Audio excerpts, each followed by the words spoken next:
시청자 여러분 안녕하십니까. 지금부터 저는 캔의 안보정론을 시작하십니다. 자, 이번 시간에는요, 첫 번째로 지금 미국이 말이죠, 베네수엘라에 대해서는 저도 이미 여러분께 예측을 해드렸죠.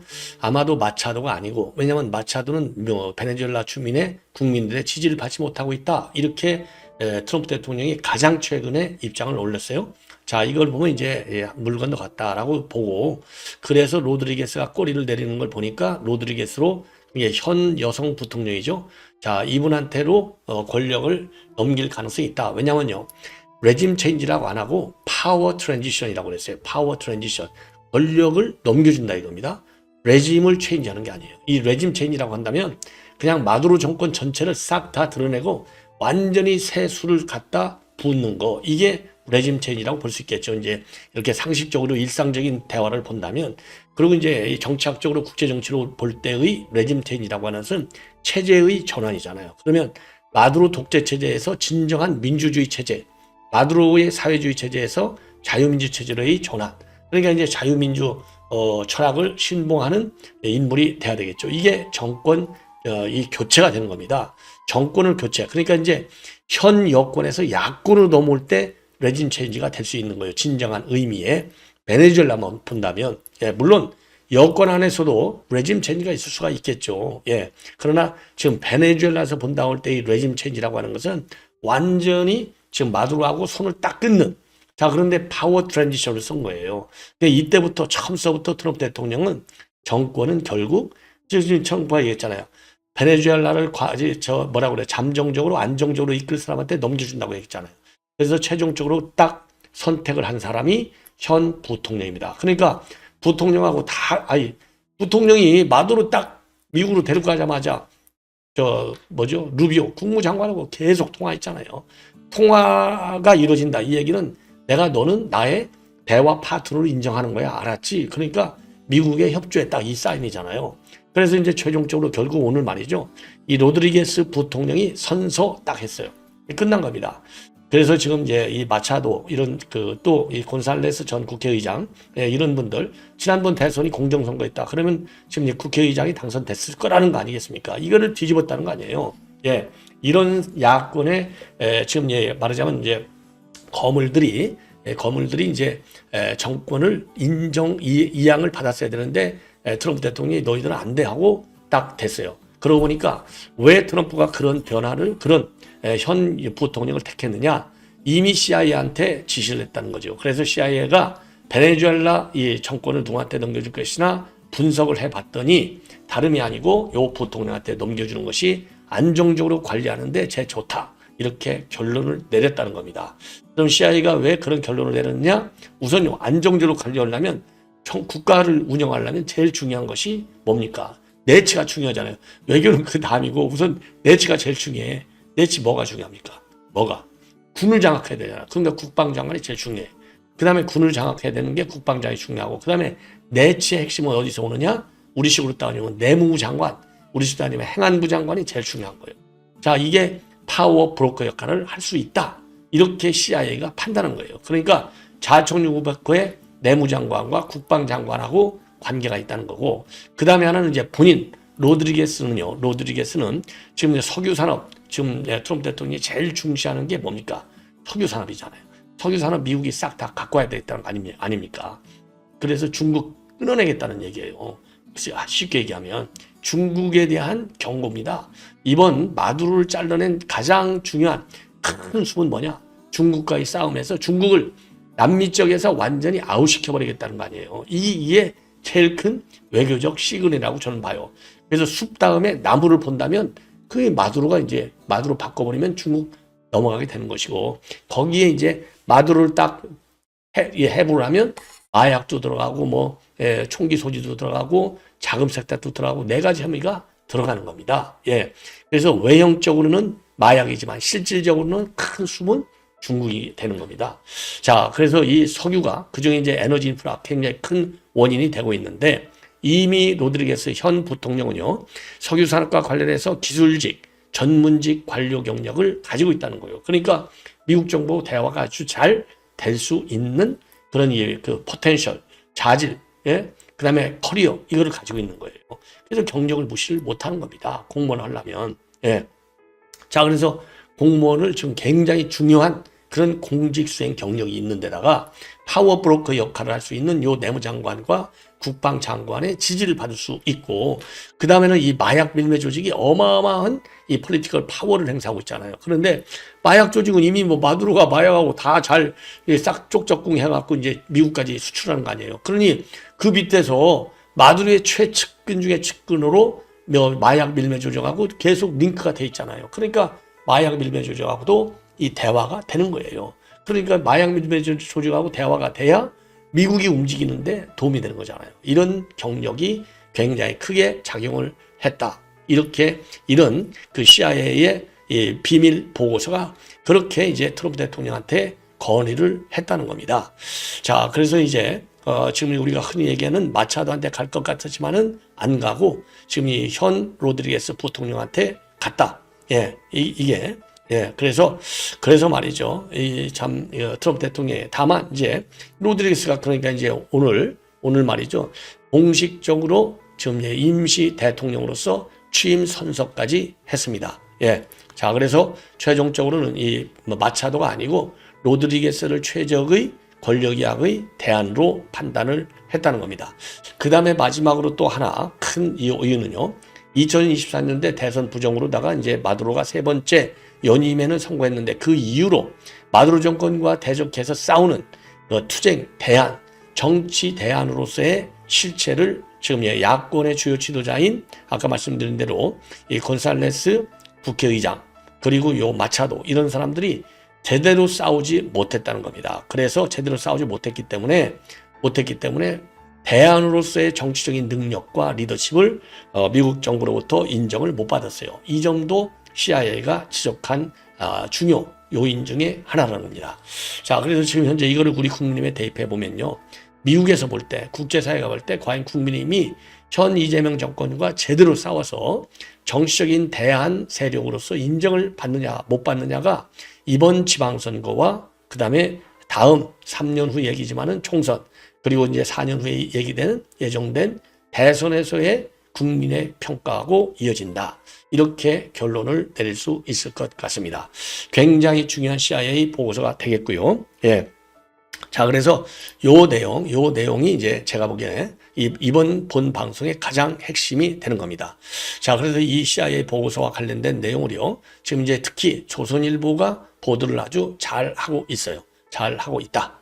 자, 그래서 전반적으로 지금 이제 그 트럼프 대통령이 말이죠. 이 마차도에 대해서는 매우 품위 있는 여성이라고 말하고 있지만은 베네수엘라 국민들의 존중과 지지를 받지 못한다라고 말한 것은 지금 이 야권에 대한 베네수엘라 야권의 정치인들에 대한 불신이 배경이 되고 있다는 겁니다. 그래서 효율적 반대, 그러니까 이제 제대로 투쟁을 못한 거, 이런 정권이 어떻게 지금 그 과도 잠정 정부를 끌 수 있느냐, 끌 수 없다, 다 이해되는 거예요. 예, 그래서 CIA한테 말이죠, 군사작전 이후의 시나리오를 연구하도록 지금 이 특명을 줘서 CIA가 연구를 해봤더니 결국은 현 그 로드리게스 부통령이 후계자가 되는 것이 이것도 마찬가지예요. 미국의 국가이익, 그 다음에 미국의 실용 외교에 도움이 된다는 것이죠. 그래서 국익 중심의 실용 외교를 하겠다라고 하는 이재명 정부의 이 캐치프레이즈 맞지 않다. 그거는 전 세계가 추구하는 목표예요. 그걸 갖다가 이재명판 외교의 브랜드로 쓴다? 이거 보통 명사를 갖다가 남들이 다 쓰는 홍길동이라는 이름을 이재명이가 홍길동 이름은 내 거야 하고 주장하는 거나 똑같다. 자, 그런 점에서 지금 다시 한번 말씀드리지만 이재명 대통령이 어디 갈 때마다 항상 실용중심, 국익중심 하는데 더 이상 얘기하지 말라는 것입니다. 자, 그래서 지금 이제 로드리게스가 마두로의 측근임에도 불구하고 그래야 이제 또 그러니까 친마두로 세력의 미국 정책에 대한 반발도 또 줄일 수 있을 거 아니겠습니까? 예. 자, 그래서 지금 기존 이 부통령을 택했고요. 택했다는 겁니다. 예. 자, 이게 그래서 말이죠. 이제 앞으로 과연 이제 어느 정도로 성공적으로 제일 큰 거는요. 우선 베네수엘라 내부에서 그리고 국제사회에서 지금 미국의 이번 군사작전을 비판하는 게 상당히 많은 편이거든요. 국제사회에서도. 왜냐하면 국제법의 정면을 위배된다는 것이죠. 예. 그러나 이제 미국에서는 무슨 소리야. 아까 헛소리 하지 마. 아니 마약 범죄를 갖다가 범죄인은 마약 트래피커 이 밀매자를 갖다가 내가 잡아왔는데 이거는 미 국내법에 저촉되는 인간이야. 그래서 미 국내법에 우선한 거야. 까불지 마. 딱 요 얘기잖아요. 야. 자, 그래서 이 로드리게스 부통령 CIA 보고서에 나와 있지 않은 저의 평가를 본다면 베네수엘라 내부에서 지금 여론조사를 보면 30%가 찬성한다. 그리고 60%가 찬성한다. 뭐 이런 또 이 반대가 훨씬 더 많다 등등 이 여론조사가 막 왔다 갔다 해요. 그럴 수밖에 없겠죠. 전국이 불안하니까. 자, 그래서 이 베네수엘라 내부는 물론이고 국제적인 비판을 완화시키는데도 로드리게스가 최고죠. 왜? 아이 마두로의 제 측근이니까. 아이 베네수엘라 지금 대통령으로 딱 지명된 사람이 아이 미국하고 협조하겠다는데 뭐 불법이다 불법 아니다 얘기할 게 뭐가 있냐는 거죠. 그래서 논란의 싹을 없애는데 제일 좋다는 겁니다. 그래서 트럼프 대통령의 베네수엘라 중남미 정책을 강력하게 밀고 나가는데 로드리게스만큼 대안 있는 인물이 없다. 이런 판단이 된 것 같아요. 그러니까 욕을 많이 먹으면 비판을 견제를 많이 먹으면 트럼프 대통령도 지지기 많이 무너지잖아요. 그러면 트럼프가 국내적으로 지지기 많이 약해지면 이번 11월 달에 있게 되는 의회 중간선거에서 굉장히 부정적인 영향을 받는 거예요. 지금 11월 중간선거 지금 트럼프 대통령이 지지율이 40% 미만 35, 6% 굉장히 저조하다는 거 아니에요. 이대로 가면 필패로 간다 이 말이에요. 지금 현재 상하원 모두를 공화당이 우세로 하고 있는데 이거 뒤집어지면 트럼프 바로 레임덕 들어가거든요. 그러니까 그게 무서워서 이번 딱 했는데 엉뚱하게 뭐 마차도나 이렇게 리더십이 없는 사람들 딱 데려다 놓아가지고 너 지금 이 반대 여론을 무마하지 못하면 아니 군사 전략을 택하지 않은 것만 못한다. 이런 결론이 나오잖아요. 그렇기 때문에 미국 국내 정치적인 측면 그리고 베네수엘라 국내적인 측면이 국제적인 영향과 그다음에 트럼프 대통령의 대선에까지 연결이 되기 때문에 CIA가 분석도 잘했고요. 이거를 받아들인 거가 되겠습니다. 자, 이 내용 이게 제일 이제 중요하다. 이런 말씀을 드리고요. 그 다음에 이제 또 중요한 것 중에 이제 하나는 바로 뭐냐? 이겁니다. 지금 갑자기 말이죠. 민주당에서 용인은 반도체 클러스터 이거는 우리 국민만 아는 게 아니라 전 세계 이 국제사회가 다 아는 거예요. 아이 외국 정상도 전에 바이든 대통령 왔을 때 수원 평택 수원에 있는 그 삼성전자 공장 갔잖아요. 전 세계가 알아. 예. 지금 국제적으로 반도체만큼 중요한 지금 그 첨단 요 기술이 어디가 있습니까? 그래서 요 반도체 클러스터가 들어가려면 제일 중요한 게 전기. 그렇죠? 더군다나 AI 시대를 맞이해서. 그 다음에 용수, 물이 있어야 돼. 그 다음에 누가 있느냐? 전기와 물은 하드웨어라고 친다면 소프트웨어, 인재가 있어야 돼. 인재.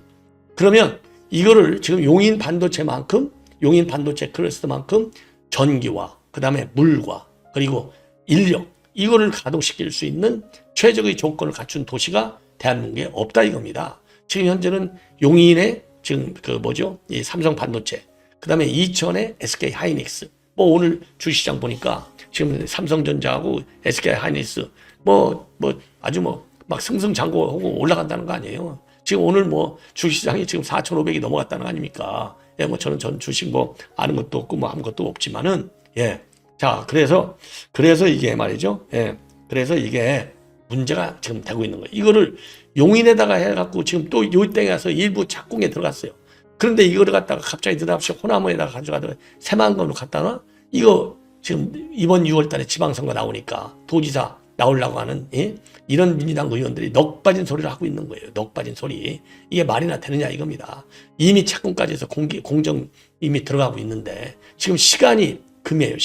시간이 제일 큰 변수 중 하나인데 지금 이거를 새만금으로 가져가자 이거를 하고 있는 거예요. 이재명 대통령서부터 시작해서 기후에너지부 장관 그리고 도지사 후보들이 이거를 쟁점화 시키고 있다. 이거 나라 막는 일이죠. 나라 막는 일. 그러니까 이거 지금 난리가 났다 이겁니다. 예. 용인 쪽도 난리가 나고 호남은 호남대로 이제 난리가 났죠. 호남도. 야, 이거 정말 가져오는 거야? 뭐야? 예. 가져오들 못하면서. 이거 그래서 이런 국가 100년 대계를 내다보는 사업을 갖다가 정략적으로 이용하려고 하는 호남의 지금 이 정치인들 이것들 넋 빠진 인간들이에요. 이런 인간들은요 절대로 표를 주면 안 된다. 예, 이렇게. 그리고 대통령도 말이죠. 이런 K 반도체 이런 거를 갖다가 자기의 정치적인 이익을 앞세워서 이거 호남으로 가져갈까? 이거 말도 안 되는 얘기입니다. 말도 안 되는 거예요. 예. 자, 그래서 강력한 견제, 비판의 목소리를 내야 되겠다 이겁니다. 예. 목소리를 내야 되겠다. 그렇지 않으면 대한민국 경제 지금 이 반도체 그다음에 현대차 이런 것 때문에 지금 겨우 우리가 대한민국이 살아나고 있는데 나라 말아먹는 짓이다. 자, 그래서 이거를 대표적으로 하는 인간이 바로 누구냐? 바로 말이죠. 이번에 이제 출마하는 안호영이라는 겁니다. 안호영 민주당 의원, 전북 완주 진안 무주 이런 인간 말이죠. 전북시사 때문에 되겠어요? 절대로 비토 분위기를 만들어야 됩니다. 절대로. 예. 자, 그래서 이 당리당략 자기 자신만의 정치적인 이익을 가지고 국가 산업의 미래를 갖다가 좌지우지하려고 하는 이런 인간들 절대 안 됩니다. 이겁니다. 절대 안 된다. 자, 그래서 이미 말이죠. 이미 예, 아까 이제 말씀드린 대로 요거 자, 요거 이게 이제 마차도하고 지금 로드리게스 우측이 이제 전 부통령 아까 이거 제가 자료 한번 보여드린다는 게 그래서 로드리게스 부통령이 지금 오늘 선서를 했습니다. 대통령으로서 선서를 했고요. 그다음에 이제 파워브로커 역할을 할 수 있는 국방장관과 내무장관이 되겠습니다. 자, 그래서 지금 이제 요 말씀을 드리고, 그 다음에 그래서 지금 삼성이 난리가 난 거예요. 삼성도. 아니, 지금 공장을 지금 짓고 있고 그런데 이게 도대체 말이나 되느냐 이겁니다. 자, 그래서 이미 이게 삼성전자하고 SK하이닉스 용인 반도체 클러스터를 지금 만들고 있어요. 규모 반도체 공장 6기, 예, 여기는 4기. 자, 2030년 가동 목표로 해서 이미 부지 매입 체각을 했어요. 그리고 27년 가동 목표. 예. 자, 전력 수요는 9.2기가와트. 지금 5.2기가와트 전량 확보가. 예. 자, 호남 이전도는 지금 이재명서부터 시작하고 있는 거예요. 이 대통령이. 재생에너지가 풍부한 남쪽 지방으로 눈길을 돌려야 된다. 그래서 새 산업의 생태계 구축에 관심을 가져달라고 지난 12월 달에 K반도체 전략보고에 의해서 주장을 한 겁니다. 김성환 기부에너지 부장관도요. 용인의 SK 삼성전자가 쓸 전기량은 원전 15개 수준이다. 지금이라도 전기가 많은 쪽으로 옮겨야 한다. 아니 새만금에 무슨 놈의 전기가 있어요. 말도 안 되는 거지. 그리고 안호영 민주당 의원 윤석열 내란 끝내는 길은 용인 반도체 삼성전자의 전북 이전이다.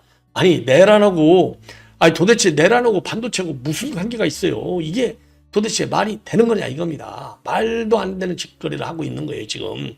그래서 이거를 갖다가 이준석이가 조목조목 반박하고 있어요. 오래간만에 이준석이 옳은 얘기를 지금 하고 있는 겁니다. 이준석이가 예? 옳은 얘기를 해. 오래간만에. 자, 그래서 지금 이런 것까지 정략적으로 써먹는 지금 민주당 이거 정말 큰일 났다. 예, 제발 더 이상은 언급하지 말라. 그래서 민주당에 대한 경고의 메시지도 이 부분에 대해서 강하게 내야 되겠다. 이런 말씀을 드리고요.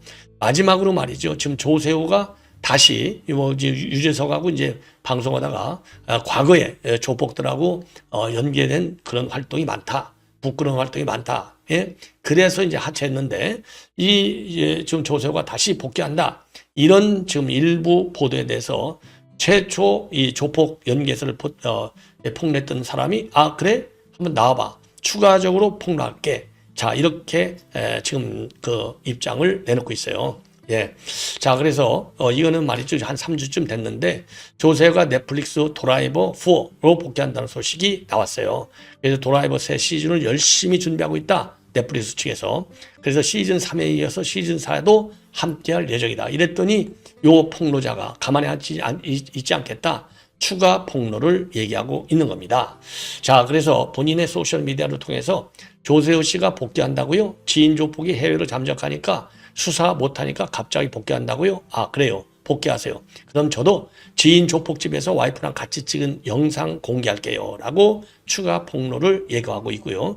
조용히 자숙하고 복귀하라고 했는데 지금 저랑 해보자는 거네요. 좋습니다. 단순 친분 사이인데 결혼 전에 와이프 소개해주고 같이 집에서 술을 마시고 웃기고 있어요. 이렇게 지금 폭로를 거듭 지금 위협하고 있는 겁니다. 자, 그래서 요 폭로자는요. 조세호가 지방의 조직폭력배로 지목되는 인물하고 친분을 유지하며 고가의 선물을 주고받았다는 주장과 함께 관련 사진을 공개한 바 있습니다. 그래서 이 소속사 측에서는요. 지난달 9일 날 조세호 씨가 TVN 유퀴즈 언더 블럭과 KBS2TV에 1박 2일에서 하차한다. 조세호 씨는 최근 본인에게 제기된 오해와 구설에 깊은 책임감을 느끼고 있다라고 했어요. 다만 요 폭로 내용은 사실과 아니다. 사실과 다르다. 예, 금품 수수는 사실이 아니다라고 입장을 냈습니다. 자, 그런데 말이죠. 이 조세호 차지를 이경규가 지금 좀 노리고 있다. 이런 보도도 나오고 있습니다. 이경규가 노리고 있다. 이런 보도도 나오고 있어요. 자, 여러분들 뭐 그러지 않아도 지금 머리 아픈데 이렇게 좀 가벼운 연예계 소식도 한번 프레시하게 아시면 좋지 않을까 이렇게 생각이 듭니다. 시청자 여러분, 이것으로 본 방송을 마치겠습니다. 대단히 고맙습니다.